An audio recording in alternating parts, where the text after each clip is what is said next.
Mais je dis, hein, quelle est encore cette affaire de microbes? Hein? N'est-ce pas nous apprendre que les microbes sont des êtres invisibles à l'œil nu et responsables de plusieurs maladies? Qu'il faut seulement laver ses mains avec de l'eau propre et du savon pour qu'ils disparaissent? Mais non, au Cameroun, c'est tout autre chose. Depuis près de 2 ans déjà, de jeunes criminels font souffler un vent de panique sur la ville de Douala, capitale économique du Cameroun. Une centaine d'adolescents âgés de 12 à 25 ans, oui, vous ne rêvez pas, c'est bien ce que j'ai dit, ont décidé de terroriser la ville et ont été surnommés des microbes. Sans doute à cause de leur mode opératoire qui ressemble un peu à celui des microbes de Côte d'Ivoire qui ont commencé à faire ravage à partir de 2011. Du coup, les gars sont armés de machettes, de haches, de gourdins et ils n'hésitent pas une seule seconde à blesser, à piquer, à couper, à piller des commerces, à agresser des gens quand ça les chante. Et ils vont même plus loin quand ils sont en colère, ils n'hésitent pas à braquer des domiciles. Mais ça c'est grave, ça c'est scandaleux, je n'arrive même pas à le croire. Hein? En effet les amis, c'est un gang qui est composé de repris de justice, de pickpockets, non seulement du Cameroun, mais en plus de plusieurs autres nationalités, y compris des Nigériens, des Nigérians et surtout des Centrafricains. Sans parler bien sûr des Camerounais en majorité qui pour la plupart sont au chômage et la consomment en quantité. Au sein de la population, c'est l'exaspération, la panique, c'est la débandade totale.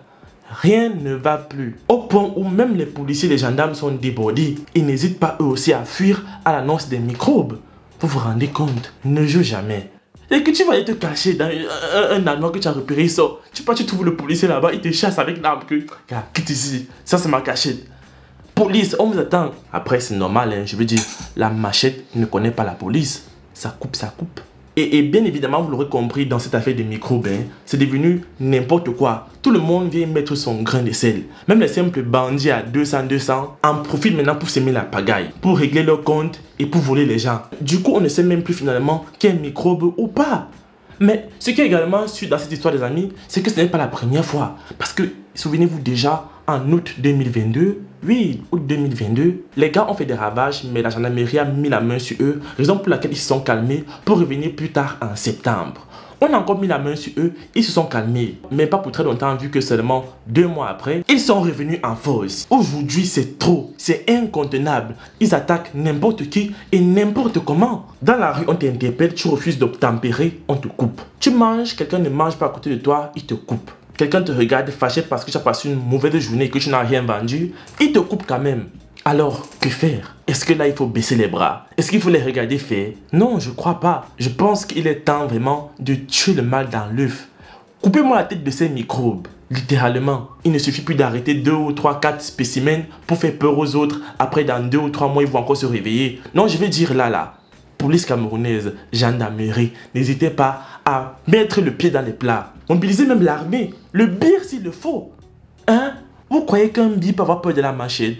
Non, quand même, de grâce. N'allez pas nous faire croire ça. Et de grâce. C'est-à-dire que pour en finir avec ce phénomène, cher gouvernement, c'est-à-dire que c'est une doléance que je vous demande. Pardon. Donnez le travail à vos enfants. Parce que oui, on aura beau dire aux gens de rester chez eux, de ne pas sortir tard, ou alors de ne pas se retrouver dans des endroits n'importe comment et n'importe quand, mais à long terme, comment ils vont faire pour gagner de l'argent, comment ils vont faire pour nourrir leur famille, comment ils vont faire, je sais pas, pour aller chercher leur pain quotidien. Ça ne peut pas donner comme ça. Donnez-leur du travail et assurer la sécurité du peuple. C'est la moindre des choses. Aujourd'hui, c'est à Douala. Demain, ça peut être à Yaoundé ou dans n'importe quelle autre ville du Cameroun. Et ça sera incontrôlable.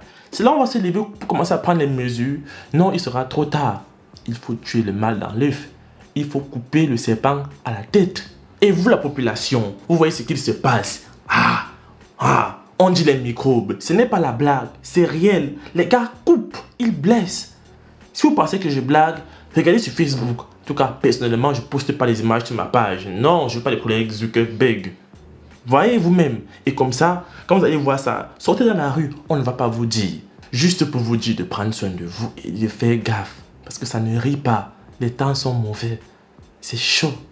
Du coup, j'attends en commentaire. Vous me dites ce que vous en pensez par rapport à cette nouvelle histoire. Vous partagez la vidéo, vous la likez. Moi, je vous aime. On se retrouve la prochaine fois pour une nouvelle vidéo. Ciao.